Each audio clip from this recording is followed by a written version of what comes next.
Volví de la guerra esperando abrazos y encontré a mis hijos programados para odiarme. Volví a casa después de 18 meses desplegado en Afganistán. 18. No es un número cualquiera.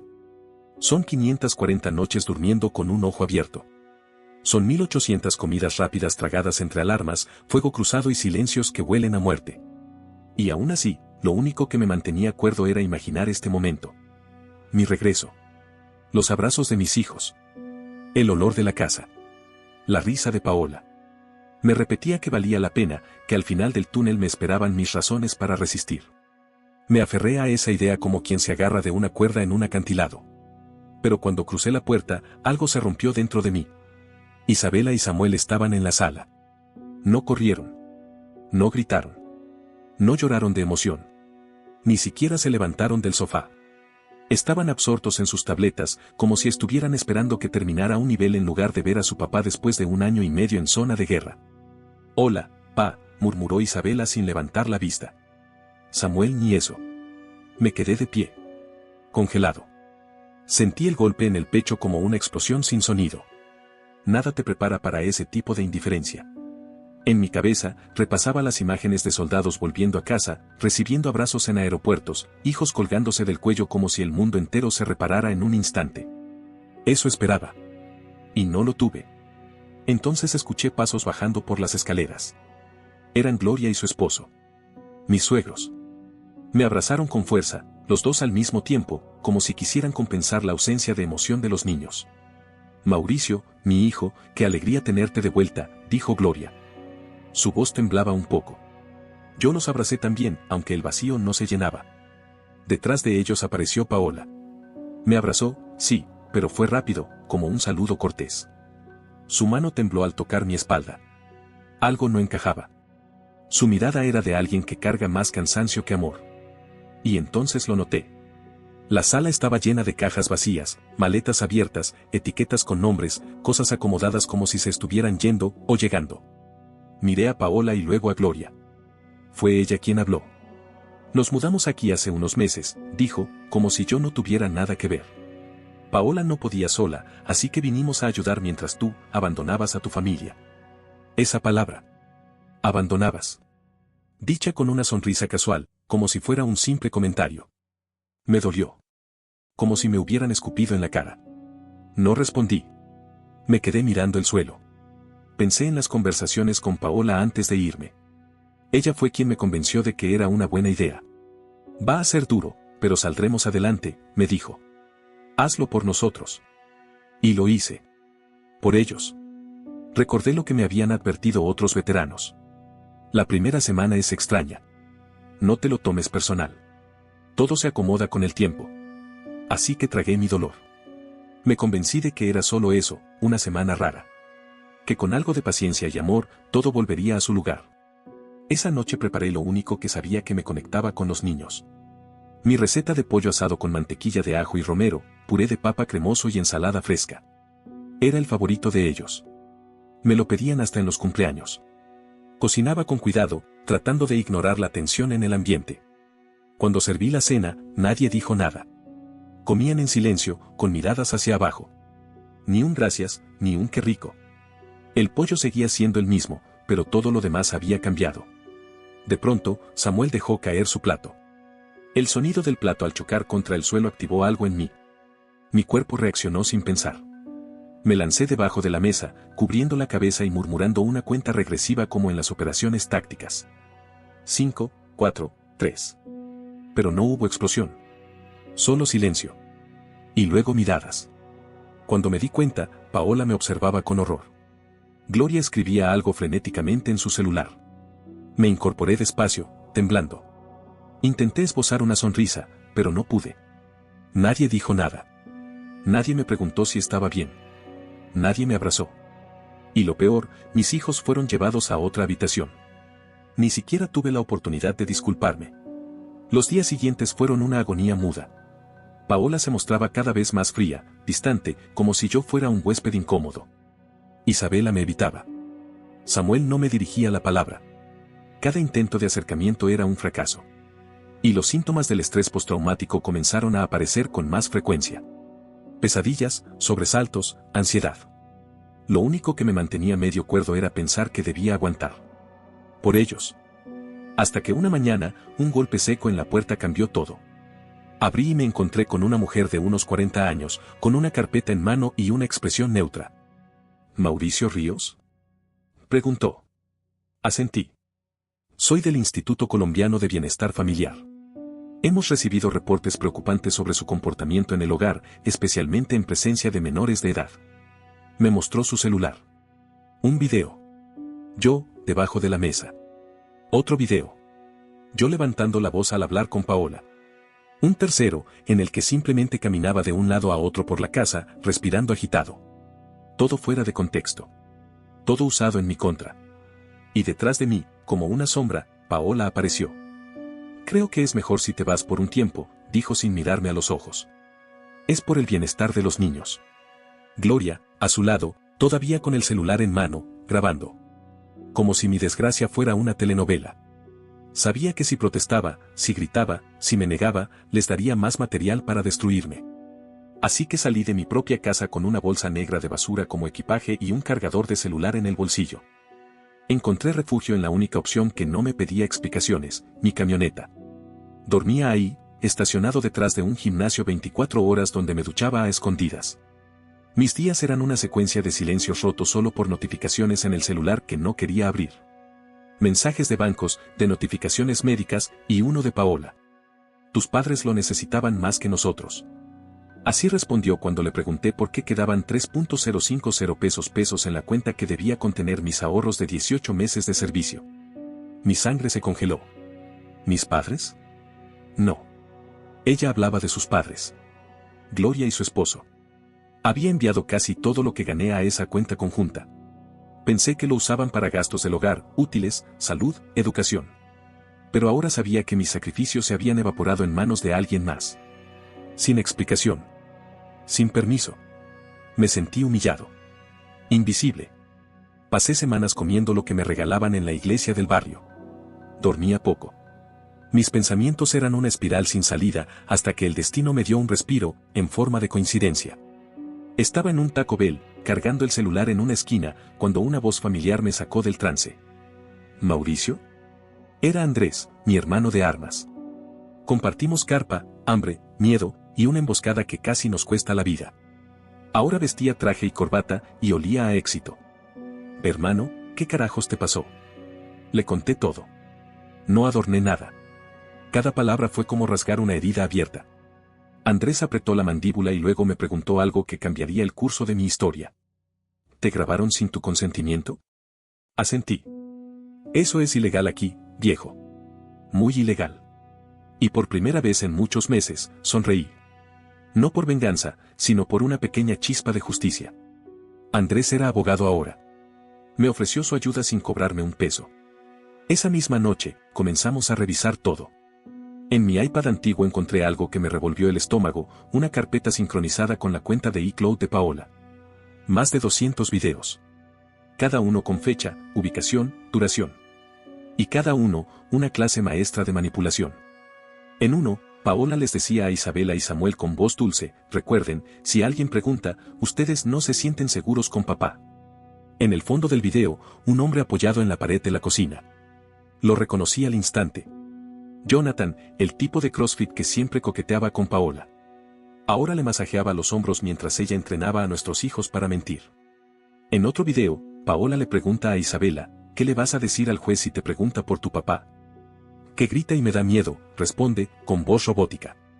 Jonathan se ríe detrás de cámara. No eran recuerdos. Eran pruebas. Evidencia. Una colección de traiciones que me cortaban por dentro, pero que también me daban fuerzas. Le mostré todo a Andrés. Sus manos temblaban de rabia contenida. Vamos a pedir la custodia completa.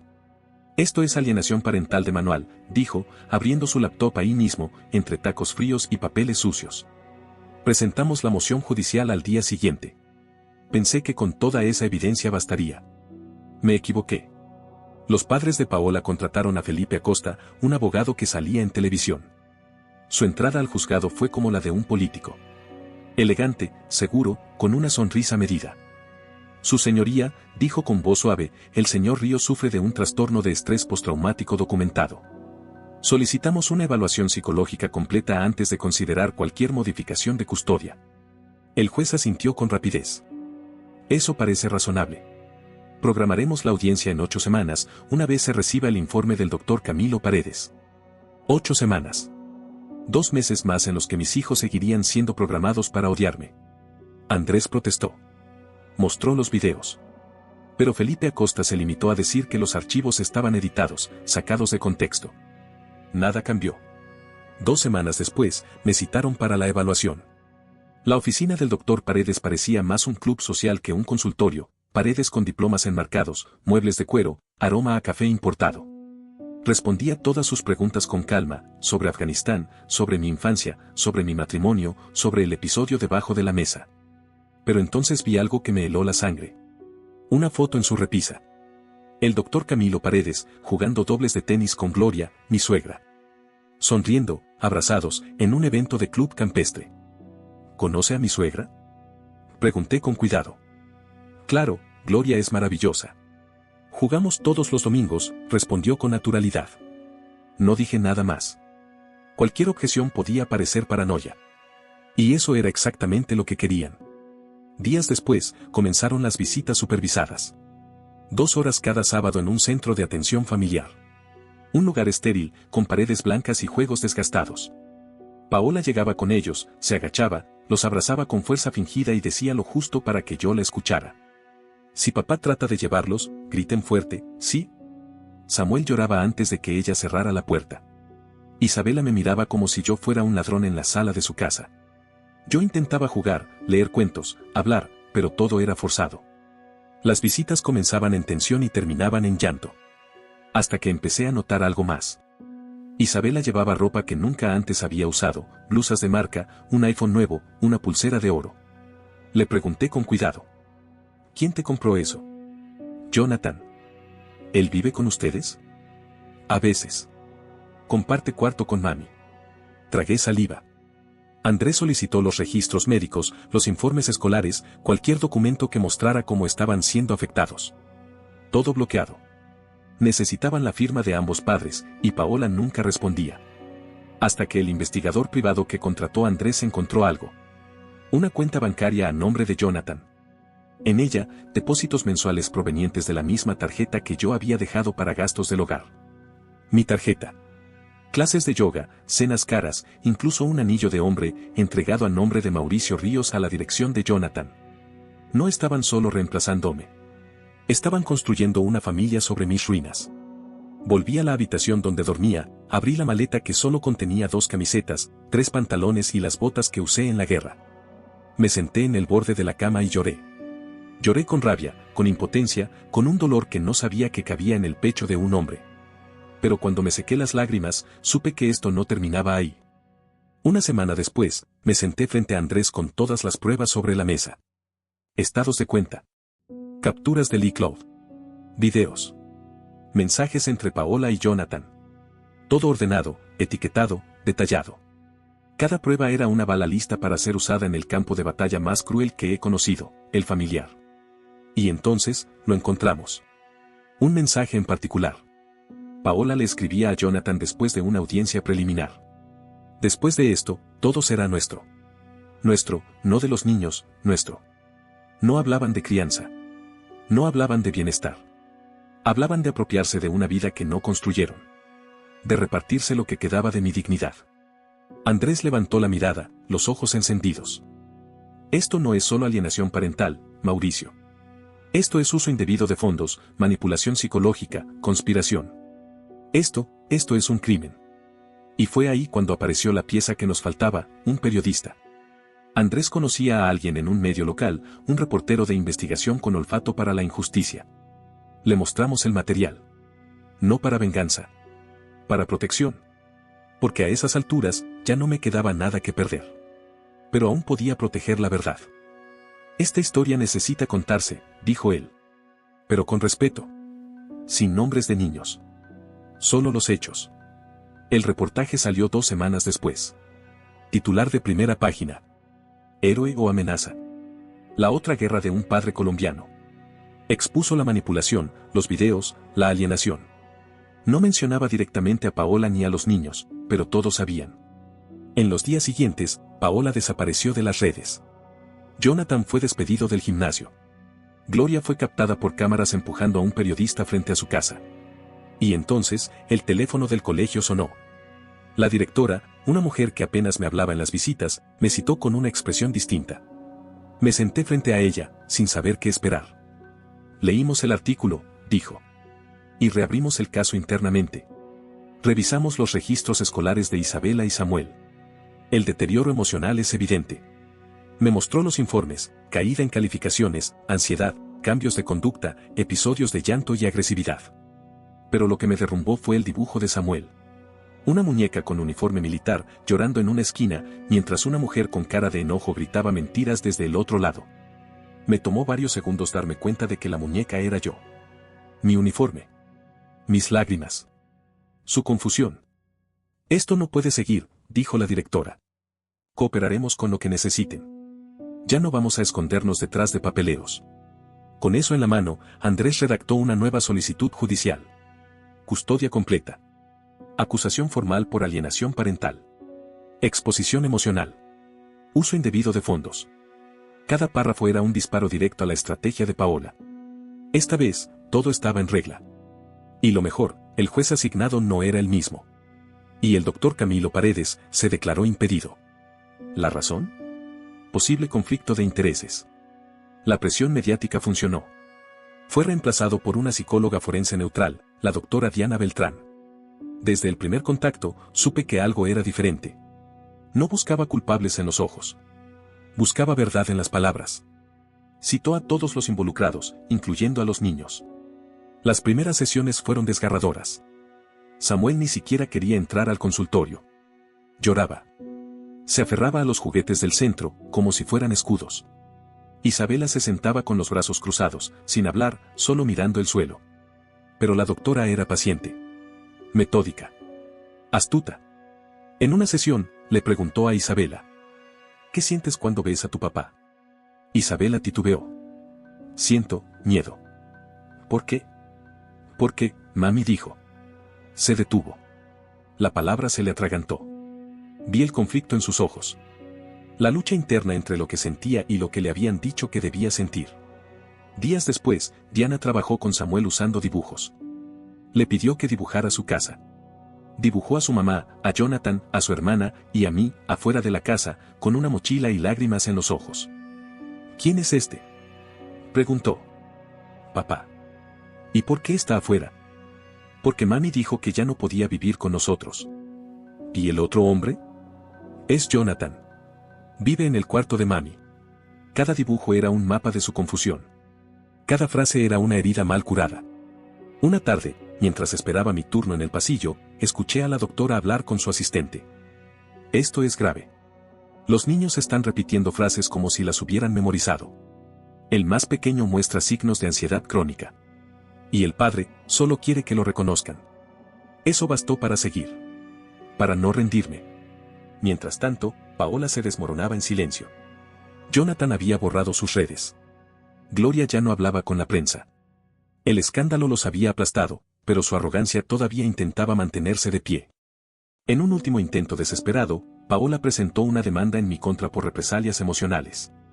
Andrés se rió cuando lo leyó. Es lo último que hace una persona que está perdiendo el control del relato. Y así era. Llegó la audiencia de revisión. Era nuestra oportunidad. Paola estaba allí, junto a Felipe Acosta. Ya no sonreía. Ya no posaba. Estaba pálida, con los ojos apagados. Jonathan no apareció. Isabela y Samuel estaban en otra sala, esperando si el juez decidía escucharlos. La doctora Beltrán fue clara. Directa. Los niños muestran síntomas severos de alienación parental. Se les instruyó a repetir mentiras sobre su padre. Se les expuso emocionalmente. Recomiendo custodia provisional inmediata al padre y monitoreo psicológico semanal para los menores. Paola giró hacia su abogado, desesperada. Pero el juez ya había decidido. La corte no tolerará la manipulación emocional de menores. El señor Mauricio Ríos recibirá la custodia provisional inmediata. La señora Paola Álvarez tendrá visitas supervisadas una vez por semana. reevaluaremos en 6 meses. Quise abrazar a mis hijos en ese instante, pero no se podía. Salí del juzgado con el corazón latiendo como tambor de guerra. No por miedo. Por alivio. En mi mano llevaba el peluche que Samuel había olvidado en su última visita. Apretarlo fue como sostener mi propósito. No era una victoria completa, pero era el principio del regreso. El campo estaba lleno de ruinas, pero yo todavía podía reconstruir. Volver a casa con la custodia provisional no fue un triunfo como los que muestran en las películas. No hubo abrazos instantáneos ni reconciliaciones milagrosas. Lo que encontré fue un silencio espeso, tenso, como si el aire mismo tuviera miedo de romperse. Isabela se encerró en su cuarto apenas cruzamos la puerta. Samuel se sentó en el sofá, abrazando su peluche, sin decir palabra. Yo preparé mi plato fuerte de siempre, pollo al horno con ajo, romero y puré cremoso, como si un sabor pudiera recuperar el tiempo perdido. Pero nadie comió. Esa noche dormí en el sofá. No por incomodidad, sino por prudencia. No quería invadir. No quería forzar. Solo estar ahí, por si acaso me necesitaban. A eso de las 2 de la mañana, escuché pasos suaves. Era Samuel. Sostenía su peluche como un escudo. «Papá, ¿puedo dormir aquí?» Su voz era tan pequeña que apenas la oí. Me corrí un poco, abrí la cobija. Se acurrucó junto a mí, apoyó la cabeza en mi pecho. Permanecí quieto, como si cualquier movimiento pudiera ahuyentarlo. «Mami dijo que gritabas», susurró. «Pero tú no gritas». Le acaricié el cabello con suavidad. «A veces la gente dice cosas que no son verdad», le respondí. No dijo nada más. Solo apretó mi mano y se quedó dormido. Lloré en silencio. Pero esta vez no fue por desesperación. Fue por esperanza. Los días que siguieron fueron difíciles. Samuel comenzó a abrirse poco a poco. Me pedía que jugáramos con carritos, que le leyera cuentos antes de dormir. Me pedía que le preparara el desayuno, aunque no siempre se lo comía. A veces solo quería ver que yo lo hacía. Isabela, en cambio, era una muralla. No respondía cuando le hablaba. No bajaba a comer. No me miraba. Una tarde, dejó su celular olvidado en la mesa. Una notificación iluminó la pantalla. Era un mensaje de Paola. No te dejes engañar. Solo está fingiendo. Recuerda lo que hablamos. Sé fuerte por mí. Te amo. Se me heló la sangre. No dije nada. No la confronté. Llevé el celular directamente a la doctora Beltrán. Este tipo de contacto tiene que detenerse, le dije. Ella asintió. Presentamos una solicitud urgente ante el juzgado para bloquear toda comunicación de Paola con los niños. La jueza accedió. La orden fue inmediata. Y entonces Paola explotó. Apareció frente a la escuela gritando, como si el mundo le debiera atención. Decía que yo estaba secuestrando a sus hijos, que era un monstruo. La policía la escoltó fuera del lugar. Se presentó una denuncia por intento de interferencia. Y esa noche, por primera vez en semanas, Isabela me habló. ¿Está bien? Tu mamá estará bien, le dije. Pero ahora, tenemos que cuidar de nosotros. Se quedó en silencio un rato. ¿Puedo mostrarte algo? Subimos a su cuarto. Abrió el fondo de su armario. Sacó una caja de zapatos. Adentro había cartas. Recortes. Dibujos. Una nota que yo le había dejado cuando se le cayó un diente, el ratoncito está de vacaciones. Así que papá dejó esto por él. Yo sabía que era mentira, me dijo. Pero quería creer que era verdad. Porque si era verdad, entonces significaba que tú me amabas menos que al ejército. Me arrodillé frente a ella. Sentí que no me alcanzaban las palabras. Fui a protegerte, Isa. Pero me equivoqué. Tenía que haberte elegido a ti. Se lanzó a mis brazos. Lloramos los dos. A partir de ese momento, todo empezó a cambiar. Samuel me pedía que armáramos fuertes con sábanas en la sala. Isabela me contaba sobre el colegio. Me preguntaba por mi vida en Afganistán. Y yo respondía con honestidad, pero sin carga. Empecé a dormir sin sobresaltos. Sin explosiones imaginarias. Sin escuchar pasos detrás de la puerta.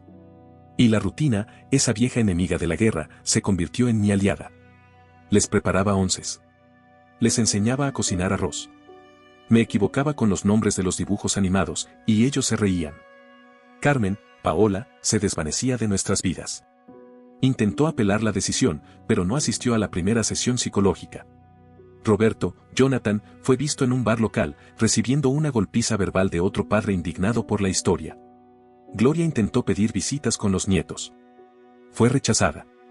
La escuela la vetó. La doctora Beltrán recomendó cortar todo lazo hasta nueva evaluación. Andrés y yo trabajábamos en silencio. Preparamos la solicitud de custodia definitiva, la demanda por difamación, uso indebido de fondos e incluso falso testimonio. Era una batalla legal. Pero también moral. Un día, al salir de la clínica, la doctora me detuvo. Tus hijos no necesitan un héroe, Mauricio. Solo necesitan a su papá. Y ahora, lo tienen. Esa noche, Samuel me abrazó antes de dormir y me dijo: Papá, cuando sea grande, quiero ser como tú. ¿Por qué? Porque eres fuerte, pero sabes querer. No dormí. Me quedé mirándolo. Viendo cómo respiraba con calma. Y entendí, por fin, que estaba ganando. No con armas. No con juicios. Sino con presencia. Y entonces supe que estaba listo para lo que viniera. Porque la guerra ya no era por la custodia. Era por el alma de mi familia. El juicio final fue programado para un miércoles nublado. El tipo de mañana en la que el cielo parece contener la respiración. No dormí la noche anterior. Preparé cada carpeta con Andrés como si fuera a una misión. Había algo ceremonial en revisar cada hoja. Cada prueba. Cada video. Llegamos al juzgado media hora antes. La sala estaba más llena que otras veces. Algunos reporteros, padres que habían seguido mi historia, activistas por los derechos de custodia. El caso se había convertido en algo más grande de lo que imaginé. Paola llegó poco después. Sin maquillaje. El cabello recogido. Un abrigo gris que parecía pesar más que ella. A su lado, un nuevo abogado, joven, nervioso. No era Felipe Acosta. Él ya había abandonado el barco. Isabela y Samuel se quedaron en una sala protegida, a cargo de una trabajadora social. No hablarían si no era necesario. Así lo solicitamos. El juez era el mismo que había otorgado la custodia provisional. Y no parecía tener paciencia para juegos.